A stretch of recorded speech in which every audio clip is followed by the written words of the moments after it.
Hello class 8th, hope you all are good. Now children, today in this video we will continue the same chapter in chemistry, that is your chapter number 6, chemical reaction. Let's start the chapter.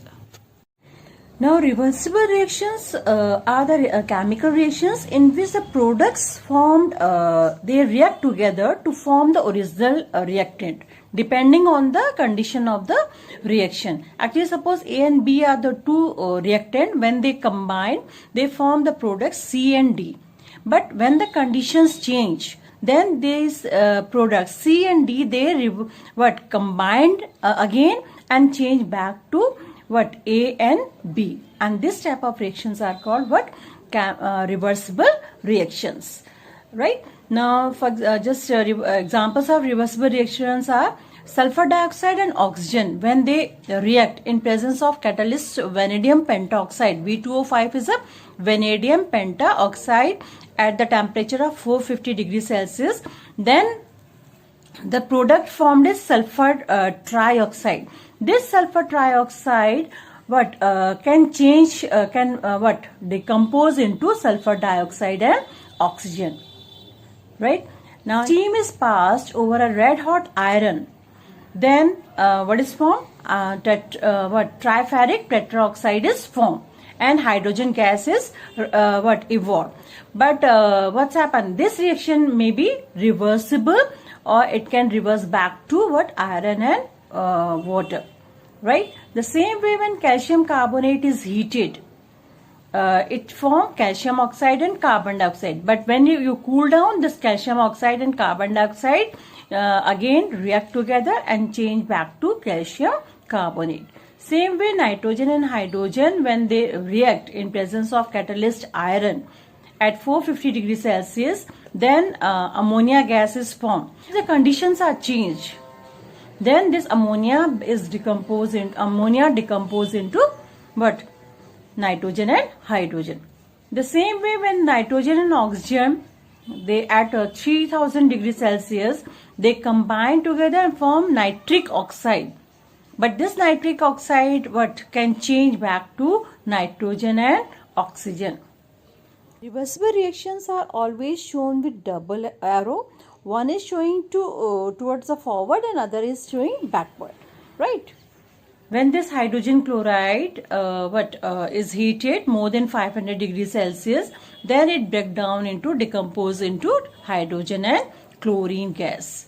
But what's happened? If you change the conditions, then this hydrogen gas and chlorine gas, they react together and change back to again hydrogen chloride. Right? So these are the examples of reversible reactions. Now next reaction is your catalytic reactions. What are catalytic reactions? Actually, the reactions in which catalyst is used. So what is catalyst? Catalyst is a compound which alter the rate of reaction but doesn't take part in it. Right? It is actually, what is catalytic reaction? Is a chemical reaction in which a catalyst is used to alter the rate of reaction. Alter the rate of reaction means change the rate of reaction. Right? And what is catalyst? Catalyst is a compound which alter the rate of reaction but doesn't take part in it. Is called catalyst. Right? Now there are so many reactions in which we use catalyst. There are some examples of catalytic reactions. First is your hydrogen peroxide, H2O2. Hydrogen peroxide is used in the in the laboratory preparation of oxygen. And when manganese dioxide is added to hydrogen peroxide, then this hydrogen peroxide break down into or decompose into water and oxygen gas. Right? So what is the catalyst used in this reaction? That is your manganese dioxide. The same way as you have seen in case of reversible reaction of sulfur dioxide and oxygen. Here we use catalyst vanadium pentoxide. And these catalysts, they enhance the rate of chemical reaction. They increase the rate of chemical reaction. Right? Now next is your, in the same way, when nitrogen react with hydrogen, right? In case of this, this is actually a manufacturing process of ammonia gas. Here iron is used as a catalyst. Fine powder of iron is used as a catalyst, and MO is a molybdenum. And this MO, actually what is it? Molybdenum, which is used as a promoter, right?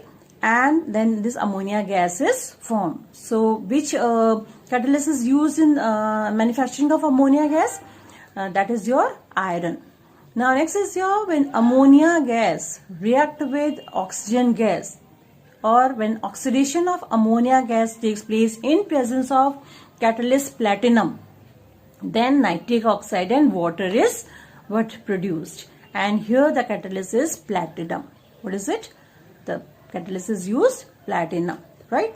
Now there are two types of catalyst. One is called positive catalyst, and the second is called negative catalyst. Now what is positive catalyst? It is a catalyst which speed up the rate of reaction, which increase the rate of reaction, and all these are what? Positive catalyst, because they enhance the rate of reaction, right? And negative catalyst are, it is a catalyst which reduce the rate of reaction, which decrease the rate of reaction. For example, alcohol is, in some reactions alcohol is used to decrease the rate of reaction. Okay, now one more word is here which I used here in the in case of manufacturing of ammonia gas. We use this promoter molybdenum. This MO is called what? Molybdenum, and it is called promoter. So what is promoter? Promoter is what? Is a substance which is added to the catalyst to increase its efficiency. To increase whose efficiency? To increase the efficiency of catalyst. What are promoters? These are the chemical substances which are used to increase the efficiency of catalyst. And for example, molybdenum, right? Now next is your exothermic reactions and endothermic reactions. Exothermic reactions, these are the chemical reactions which proceed with evolution of heat energy. Means the reactions in which heat is evolved, heat is produced, that reaction is called what? Exothermic reaction. And it is a very good example ki when you dissolve calcium oxide, that is your lime, tuna, when dissolve in water, then that container in which you are dissolving that lime or tuna, what's happened? That container become warm, right? If you touch the container, then what's happened? You will feel that the container become warm, and it is just because of what? That evolution of heat energy, right? Now next is your endothermic reactions. These are the chemical reactions which proceed with the absorption of heat energy. The reactions in which heat is required to carry out that reaction is called what? Endothermic reaction.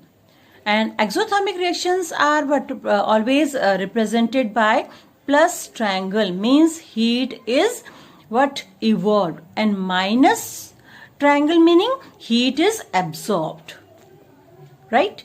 And that is the what symbol of endothermic reaction. Now some examples of exothermic and endothermic reactions. First, sulfur dioxide when react with oxygen, it gives sulfur trioxide, and here the reaction is plus triangle, means what is it? It is a exothermic reaction, means heat is evolved. This reaction is reversible reaction as well as catalytic reaction as well as exothermic reaction, right? Now next is your calcium oxide, that is your lime, that tuna. When they react with water, it form calcium oxide and heat is evolved. Next is your carbon. When steam is passed over a red hot coke, and coke is carbon, okay, at 1000 degrees Celsius, then what? Water gas is produced, means here heat is absorbed. So this is your endothermic reaction. Now next is also when nitrogen react with oxygen, Here what's happened? Actually this reaction what takes place at very high temperature, means heat is required, and that is why it is what endothermic reaction, and nitric oxide is formed. Same way nitrogen when react with hydrogen at presence of catalyst iron, then ammonia gas is produced, and this reaction actually what's happened, heat is evolved. So this is your exothermic reaction, right? So first two are exothermic reaction, next these two are endothermic reaction, and the last one is your what, exothermic reaction. Thank you children. Now rest of the part we will do in the next video. Okay.